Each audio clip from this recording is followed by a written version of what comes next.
Now, before we get started on the facial, I want to just go through different skin types and conditions because it's important for you to know what type of skin your client has. Now, the good news is when it comes to most women, they generally have an idea of the skin type and they'll tell you, I've got oily skin or dry or what have you. Men, maybe not so much. So you might be able to be helped out a little bit with when it comes to women with the facials. They say they'll probably tell you. It is important that you know the skin types and be able to analyze them. However, this is a massive subject. Estheticians will study for years on this, on skin analysis. So it's a very big area of information, big body of knowledge that you need. And I'm not going to pretend that I'm going to give you all this knowledge, but I want to give you a brief overview so that you have a generalized idea. So now look, there are 4 types of skin. There's normal, oily, dry, and combination. So if you have someone with normal skin, their skin is well balanced. There might be a little bit oilier across the T-zone, which is your forehead, the chin, and the nose. But overall, their moisture and the sebum is the oil, so your moisture and oils are balanced. Okay, so it's neither too oily or dry, in the Goldilocks zone, if you like. So how do you see if someone's got normal looking skin? How do you identify that? Well, when you take a look at them, they'll have very fine pores, they'll have good blood circulation, it'll have a nice silky texture, very smooth silky texture to the skin.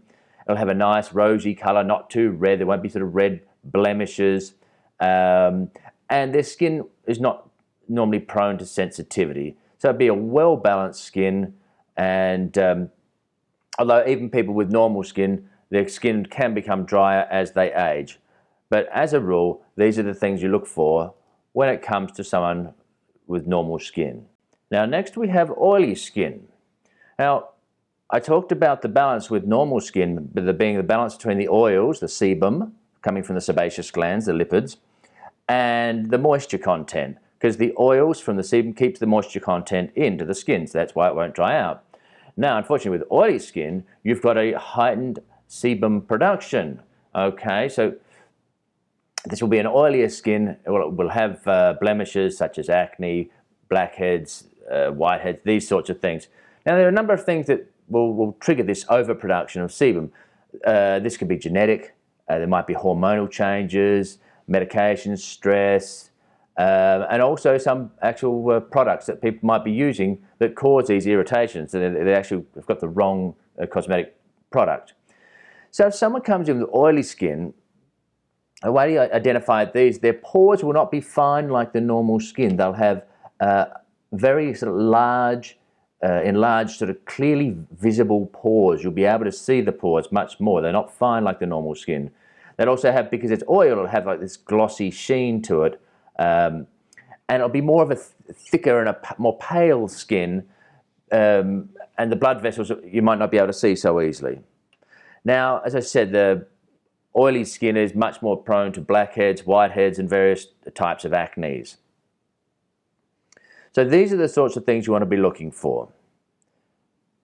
Now, there's also the combination skin.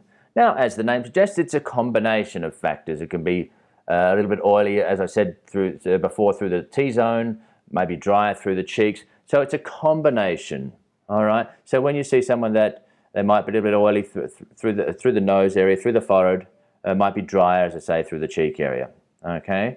So oily T-zone with a combination, they might have enlarged pores and maybe some blemishes like blackheads and whiteheads, and their cheeks, say, might be normal, but they might also be dry.